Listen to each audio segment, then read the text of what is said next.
নমস্কার দাদা, হ্যাঁ আমি আরিয়ান ক্রপ কেয়ার থেকে এসেছি। প্রসেনজিৎ সাহা। হ্যাঁ আপনার নাম? বিশ্বজিৎ কীর্তনিয়া, বাড়ি? ধানকুনি ব্লক? ব্লক, গাইঘাটা। গাইঘাটা। চাঁদপাড়া প্ল্যাটফর্মের পাশেই। হ্যাঁ, আপনি জমিতে কি সার দিয়েছেন? আমি সার দিয়েছে টপ টেয়ার, টপ টেরা। টপ টেরা কতদিন আগে দিয়েছেন? 7-8 দিন আগে দিয়েছি। আর কি সার দিয়েছেন? আর 16 16 আর টপ টেরা।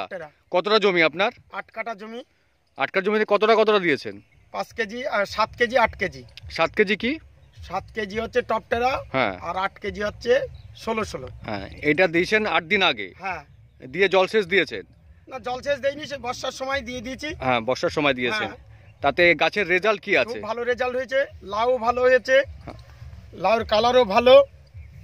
গাছ ভেবেছিলাম মেরে দেবো, তা থেকে দেখছি সারটা দেওয়ার পরে গাছটা খুব ভালো কাজ করেছে। এখন মোটামুটি একদিন 30টা 25টা 20টা করে লাউ প্রতিদিনই হচ্ছে। লাউয়ের গ্লেজগুলো কেমন হয়েছে? লাউয়ের গ্লেজগুলো ভালো। আর গাছও ভালো, সুন্দর কাজ করেছে। আর ফুলজালিগুলো কেমন? ফুলজালিও ভালো হচ্ছে। তাহলে আগামী দিনে এই সারটা আপনি ব্যবহার করবেন? অবশ্যই অবশ্যই। আর অন্যান্য ফার্মারদের, চাষিদেরও বলছি আপনারা ব্যবহার করুন, সারটা ভালো কাজ করছে। সারটার নাম কি বললেন? টপ টেরা। টপ টেরা। হ্যাঁ, ঘোড়া মার্কা টপ টেরা। ঘোড়া মার্কা টপ টেরা দানা সার। ঠিক আছে, চাষিদের বলছি আপনারা ভালো ব্যবহার করুন, রেজাল্ট ভালো পাবেন, এইটাই আমার আশা। নমস্কার। নমস্কার দাদা।